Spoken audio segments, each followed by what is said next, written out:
He was just another staff member behind the counter, until the police dog wouldn't stop barking. What they uncovered next had the whole station frozen. Before we roll into it, drop your favorite canine name in the comments and make sure you've hit subscribe. It started like any ordinary Thursday. Halston Central was the kind of train station that rarely made the news. Tucked between a business district and an old industrial zone, it mostly served morning commuters, factory workers, and out-of-towners catching the early line north. By 6:35 a.m., the station buzzed with low conversation, tapping shoes, and distant announcements over worn-out speakers. The coffee kiosk was doing brisk business, the ticket counters were all staffed, and a small group of children gathered near the benches waiting on a school field trip departure. Officer Quinn Travers had been stationed near Platform 3 that morning, not as part of any high-profile detail, just routine patrol. At his side walked K9 Max. Max was 6 years old, a sable German Shepherd with a quiet intensity. He wasn't prone to false alerts. He was trained in narcotics and explosive detection, with dozens of confirmed fines. But today, his job was simple: passive patrol in a public space. Quinn had done this shift a dozen times, but this time something was different. Max wouldn't move past the ticketing booths. Quinn had just circled through the east terminal when he noticed Max slow down. They were walking past the main ticket counter. An older booth paneled in scratched glass with a desk, some paperwork, and the usual plastic trays of printed schedules. Behind it stood a man in his early 50s, bald at the crown, uniform neatly pressed. His name badge read Calden. Max stopped. Quinn gave the leash a soft tug. Nothing. The dog stood frozen, head raised slightly, ears forward. Then the shift, barely noticeable. Max's body lowered half an inch, weight shifting to his front legs. His nose twitched. Then a low, guttural growl. It wasn't dramatic, it wasn't loud, but it was certain. And Quinn knew the difference. "Everything all right, officer?"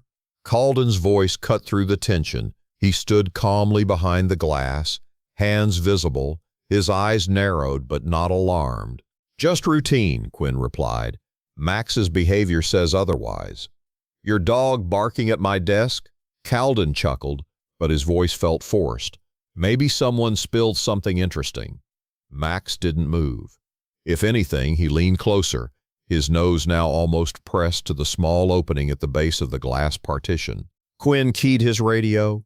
"This is Officer Travers, K9 unit at Halston Central. I've got a positive alert at the ticketing booth.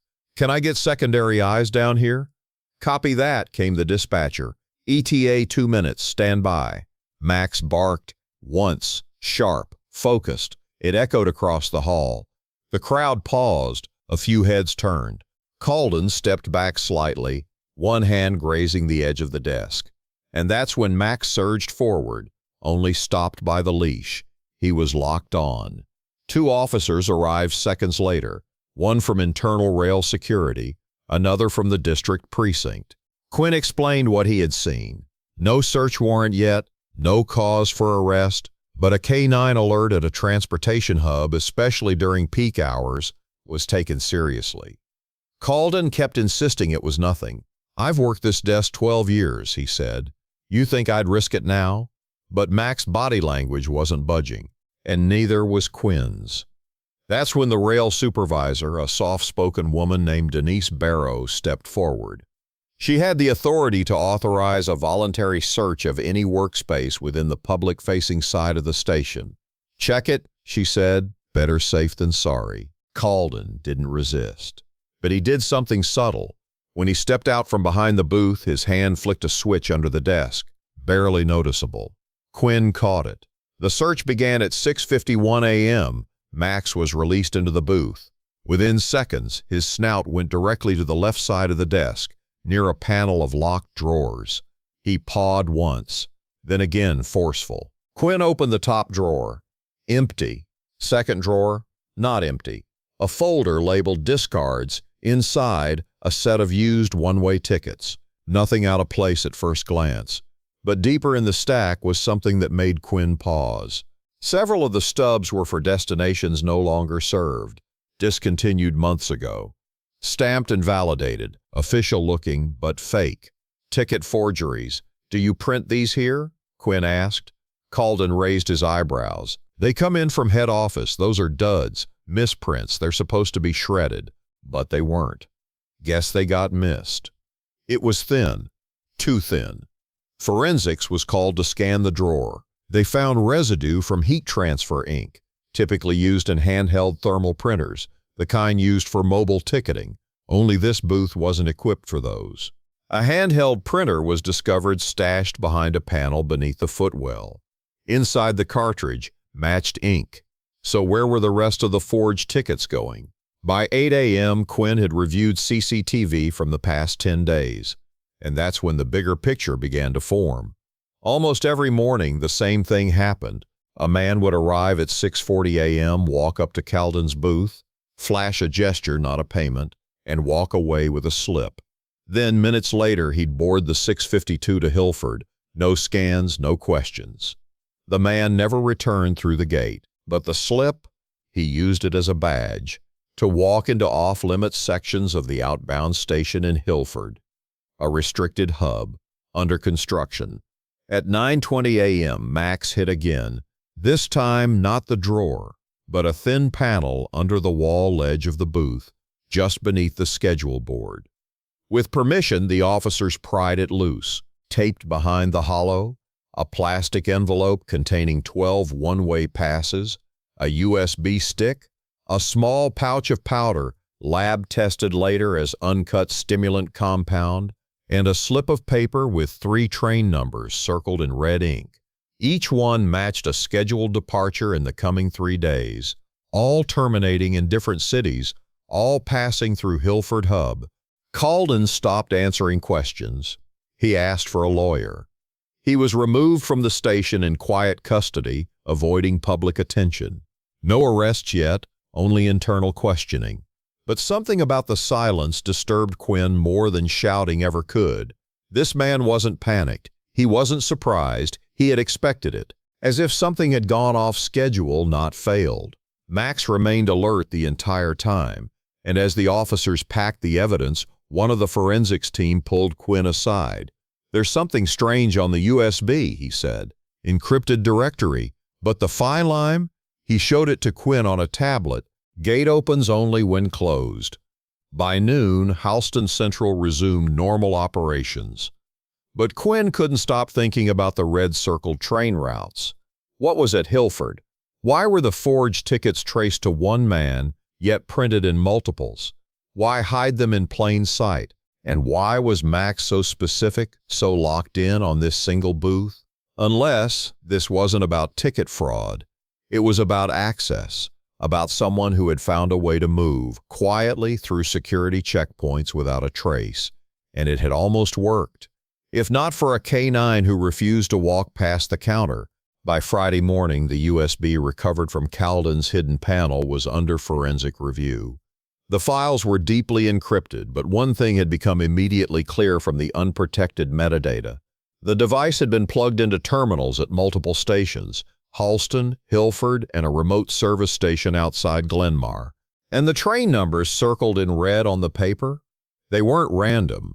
Each of those trains had passed through the Hilford hub in the last week, exactly at the time windows when a system test delay had been filed in the station's logs. But no such delay had ever been visible to passengers. That meant someone had inserted false delay codes into internal records, creating brief security windows where surveillance systems flickered offline. And each time, someone had walked off the train without triggering a scan or ID check, all using a forged ticket that bypassed the system. Halston wasn't the endgame, it was the access point. Detective Marla Kendricks joined the investigation after the USB evidence pointed to cross-county movement. She was no stranger to transport crimes. She had worked on smuggling rings that used bus terminals, ports, and even funeral convoys, but this was something else. This isn't about drug movement, she said as she flipped through the prints. Not directly. It's about bypassing checkpoints, building a backdoor that's so normal no one flags it. And every system outage at Hilford, they matched unregistered logins using a ghost ID, a digital identity that existed in transit only long enough to modify surveillance routing and reroute maintenance schedules. It wasn't just someone walking through doors. It was someone rerouting the locks. At 1:12 p.m. on Friday, Officer Quinn Travers brought Max Juneau's sibling from the same training unit to assist on a follow-up search of Hilford Hub's North Wing, an area under renovation with limited camera coverage. The K-9 handler walked him slowly through the staff lounge and storage corridor. Max didn't hesitate. As they passed an old vending machine, the dog tensed. Nose up, a low growl, followed by a sharp bark directed toward the base of the wall, just beneath the emergency fuse box. Maintenance staff opened the panel. Behind it, a wireless router taped to the wall. It wasn't connected to power, it was battery-powered, and it was active. Forensics determined the router wasn't broadcasting Wi-Fi in the traditional sense. It was acting as a relay, capturing brief bursts of signal from nearby devices and storing logs locally. Every 72 hours, it would send those logs to a single hard-coded server address, offshore, obfuscated, hidden behind 3 proxies. The router had a thin slot, an SD card filled with dozens of connection logs. Each log represented a device that had walked through the Hilford terminal in the past 10 days, but one MAC address appeared again and again, always during early morning hours, always near the platform used by the 652 train from Halston. It wasn't Calden's. It belonged to someone else, a second player. The deeper the investigators dug, the more Calden's background began to crumble. His Social Security number was tied to a dormant account in another state. His home address was listed as an RV park that had closed 2 years ago. His pay stubs were hand-issued, and his digital time logs were edited post facto by someone using an admin badge code that no longer existed in the rail system. This man was working under a layered alias. And yet every morning he walked into a public job, smiled at commuters, and operated within the rail system without suspicion.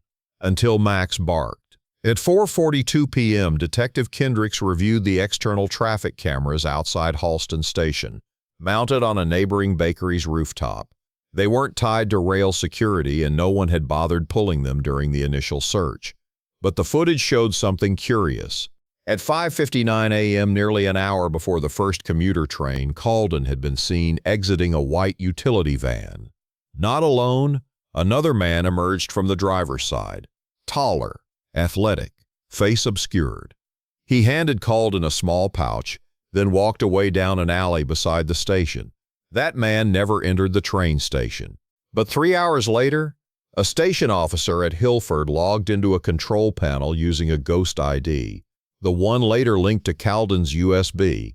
Only that station officer had no recollection of logging in. When officers traced the man seen in the bakery footage, they followed the alley to a dumpster, and inside it found a discarded train station staff jacket. Under it, a latex facial prosthetic and a burner phone.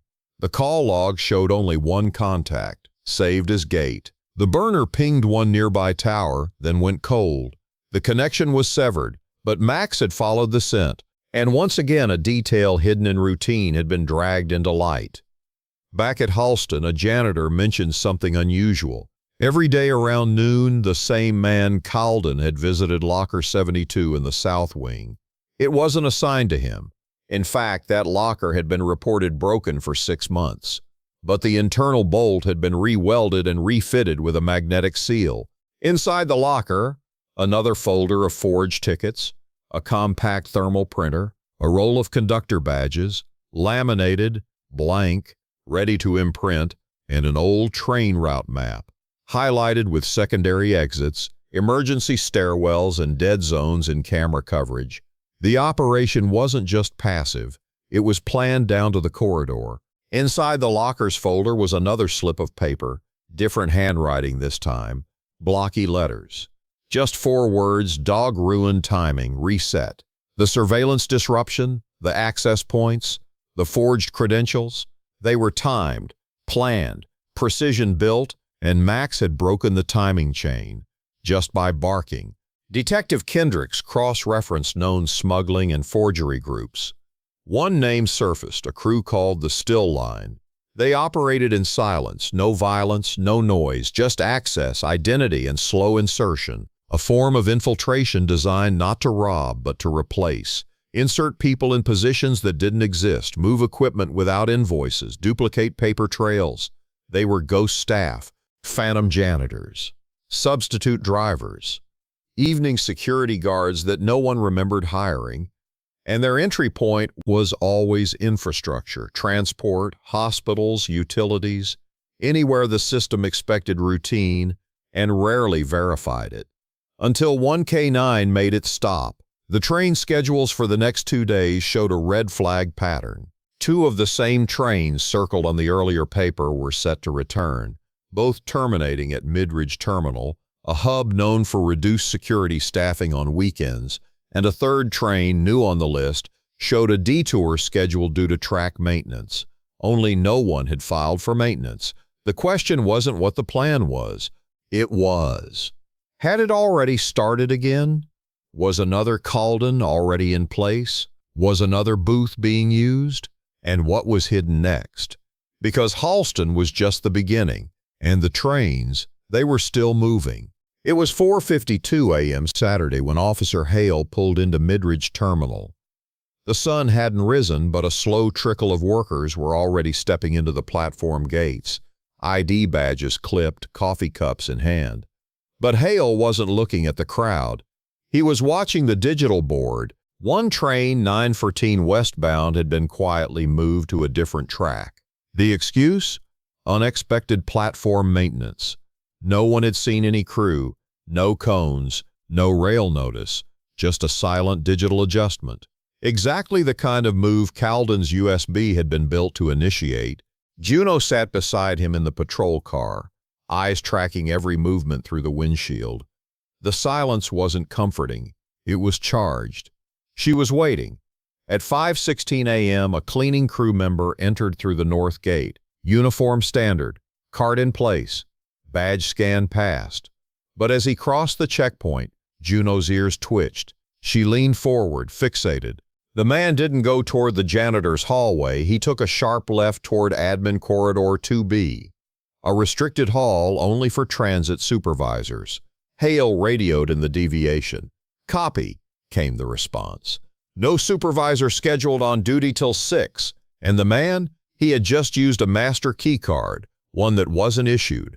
Hale and Juno moved, fast. Corridor 2B was quiet, lined with gray doors and status monitors. One door blinked red, signaling maintenance override active.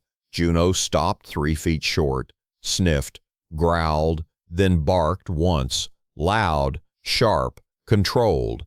Hale raised his flashlight, nudged the door, and found it unlocked. Inside was a terminal room with 2 monitors on, a duffel bag half-zipped, and a paper schedule taped to the back wall, detailing the departure windows for 5 trains across 2 terminals. In the bag, another fake staff uniform, a drone controller, a small box of RFID fobs, and a patch with the Halston Rail logo with the stitching only half finished. They weren't just impersonating, they were manufacturing access.